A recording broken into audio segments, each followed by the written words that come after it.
So guys, you are in for a special treat because we've had a lot of people come in to the show and talk about investing, but we've not had a developer ever come in yet.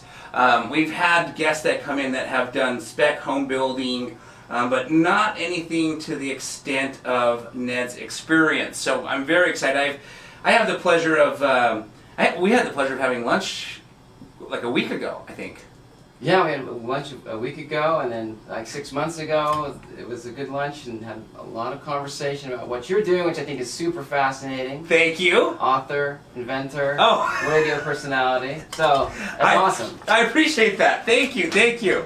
I appreciate that. Okay, so what we're going to be talking about is specifically working with the community and working with city and zoning when doing new developments. There is so much that goes on before a building ever starts to go up.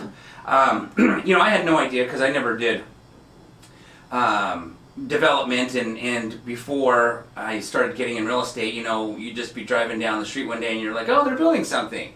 But that process could have been going on for years as far as they're building something today. It looks like, oh, today they're building something, but they may have been rezoning, they may have been doing all sorts of stuff to get that. And right now what's crazy is how much construction we see all over Salt Lake City, right? It's booming, there's so much stuff that's happening, and so Ned is going to share a perspective of what that's like to be able to go in, find a piece of land, rezone, you know, for whatever is necessary to be on there. So if you don't mind, Ned, let's dive into this. What have you seen developers do that works well when working with cities and communities on a development? Sure. So it's interesting. When I first started getting into development, I approached a mentor of mine who was a big developer, and I said, so hey, I'm looking at rezoning this project to try and make this work. And his initial response was, don't rezone. It's not worth the brain damage or the time. I said, okay, but I wanted the experience, I wanted to go through it. So we started looking at this land, and I think the first part is you look at the existing zoning, find out what that is, and then you find out what you're wanting to build, what your vision is for the project, and you look at what zoning would fit for that. So, and then one of the most important steps of this is working with the city. When you get a property, what I would recommend right out of the gate is go and talk to the city planners or the city council and find out what their vision is for this area of the city. Got it. Are they looking for more housing, more commercial buildings? What type of zoning are they looking for? And see how that fits with the neighborhood. Gotcha. So communication, really a developer and the city and the community really should act like partners. Got it. And as they work together to come up with what is going to work well on this site, yes, what is going to contribute to making the community better, and how does that fit with the city's vision. Gotcha. So I think one of the important things as developers, you start off, one, talk to the city, and it's important to listen. The city planners and the community and the city often look at developers as kind of these selfish, greedy guys who come in here and who don't care about anything more than building a building, making some money, and getting out. Right. And I think our attitude generally is, as we've approached development, our group, is we're long-term owners. Yes. We want to hold the property, and so we're really interested in how that area and the city develops. Got and it. what's going on there to create that community. Gotcha, gotcha.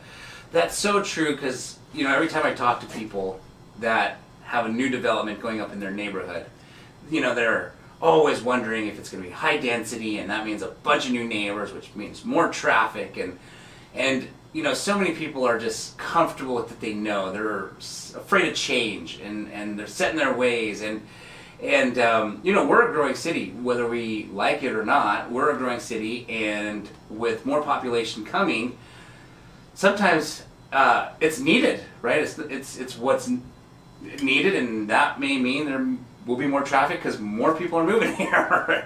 How oftentimes is needed taken in consideration when a city? Because I went down the road once had an opportunity to acquire some land, and the idea was to build a 12-plex on the space. And the city said that we could only do a maximum of 4 doors. So they said you could do 2 townhomes, 2 duplexes, or a 4-plex, right? And at the price that the land was selling for, that didn't make sense to buy the lot. And this was downtown, right? So we're like, well, 12-plex is so needed. And needed wasn't something that they really cared to hear that day. They said, well, you could always fight your argument and go through the zoning process, but it does take 12 months before you get a reply. And I didn't want to buy a property to find out 12 months later I couldn't do it. So we walked away on that particular transaction. But how oftentimes you get to that 12 months and they're like, yeah, you're right, it is needed. Does that happen much? Well, I can tell you about my experience. So we were working on a lot in Sugar House. And so we had it was 2 half-acre lots. Okay. We were trying to take them from an RMF 35, which is residential zoning, allowing for 35 feet of height. We wanted some higher density, just like you did on your project. Yes. So the first step for us was we met with the community council chair. Got it. Talked to him, said, look, this is what we're thinking. And then we met with the community council land use committee. Gotcha. Proposed our idea, say, hey, we'd like to do 18 units on this site. Yes. Currently it's zoned for 8. Got it. So we have 10 extra units. Yeah. So we heard from them very similar concerns to what you mentioned. Hey, we don't want more traffic. Yeah. We don't want more density. So a lot of these concerns. And the important thing is, as a developer, as we look at this, what you hit on was really just key is that people are afraid of change. Yeah. And I think we have to approach that with that understanding and say, we know people are afraid of change. And so if we try and ram something through the community, Right. it's not going to go well. Right. And we can talk more about that later. But if we go in and we listen to the community, we find out their concern. Okay, we're concerned about traffic, we're concerned about parking. Well, how can we tweak our project to accommodate some of those things? Can we add more parking on our site? Can we add more bicycles, or can we add things that will help accommodate that? So that's what we went through. And I'll tell you, the land use committee that we met with and the community council gave us a thumbs down on the proposal. Got it. So the process is you would go to the community council, and then you go to the planning commission, Okay. and then it goes to the city council. Gotcha. So we got a thumbs down at the community council. Got it. But we took their feedback and went and tweaked our project, and we pushed forward to the planning commission. Okay. So we met with the planning commission at that point. We met again with the community council, talked to them, but they still said, hey, we're still concerned about these things, and we don't feel resolved. We're working to do it. We're trying to deal with parking and traffic, which were their main concerns. We go to the planning commission. And I guess I should say too is we felt that this vision we have for this area, it's an area that we know well. We know the community well. We know the direction it's going. Like you were talking about downtown, more density is coming. Yes. And it's just a matter of helping people get comfortable with that change. Right. And so we pushed on to the planning commission. At the planning commission level, we didn't get an approval by the planning commission. Gotcha. They're not the final vote in the end anyway. The city council is. Okay. But the planning commission can give a recommendation. Got it. So we meet at the city council. We listen to their concerns again, and the community's there, and we listen to them. And we go back and tweak our project a third time. Got it. And maybe at this point it's maybe a 4th or 5th time that we're tweaking the project. Okay. And then we move forward to the city council. So we meet with the planners, we talk about what our vision is, what the city's vision is for it. And we're all knowing that we need more density Right. in the city. Yes. And so our take for this particular parcel is let's keep density where density belongs, in inner city areas that have high good traffic and good public transportation. So in the end, we did get approved. This is a year long, probably a year plus. Maybe we're 18 months. Oh, got it. Between meeting with the community council to finally getting approval by the city council. Gotcha. A lot of meetings, a lot of discussion, a lot of listening. Yes. I guess that's what I want to emphasize is people want to be heard, and that's part of the change process. Right. Is having people express their concerns, Right. hearing them, and then talking to them. I think in life, persuasion is the best method to get things done. Right. So if we can talk and I can understand your concern about what this development will be, and I can persuade you that we're gonna address that Yes. in the right way, and that this is the best path for this property. Then in the end, that change happens, and the community will absorb that change, and they'll be okay with it. Got it.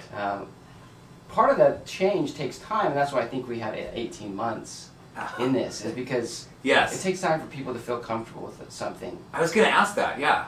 Yeah, I was actually going to ask that. Do you think that the reason why it takes so long is it goes through little tiny changes, and by the time you get to the final thing, they've already gotten used to the idea now? Do you think that's part of why it's... I do think that's a big part of it, yeah. Interesting. And I think with the iterations of the plan, if we go back and you can't incorporate everything the community wants, but if you can incorporate some things and you give them a buy-in, some kind of ownership in the project, where they see it finished and they're like, yeah, I was the one who said I wanted more trees on this project. Right. Or more parking in the back, or a setback at a certain distance.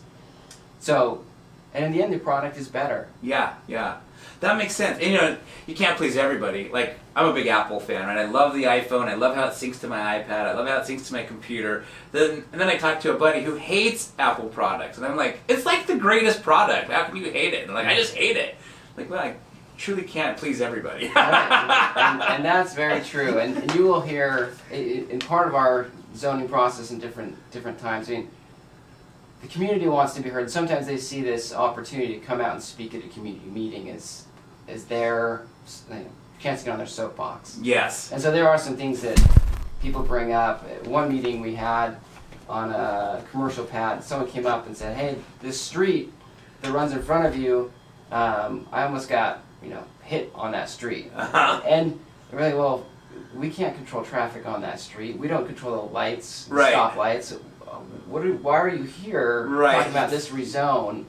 And I guess really it's just he saw an opportunity to come and talk. Right. Well, one that's kind of funny about this is we have a building that was next to a shopping center, and that shopping center had a sloped roof, and snow would slide off that roof. Oh. So we're trying to get this zoning on a new building. And this guy comes out and says, hey, I want you guys to do something about the snow that's falling off this roof over here.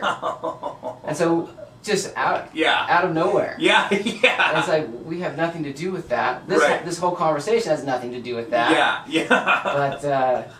But the response is, okay, let's talk with that property owner and see what we can do. Right. People want to be heard. Yes, that makes sense. That's interesting. He just like, that you always have nothing to do with that roof and snow falling on it. Right.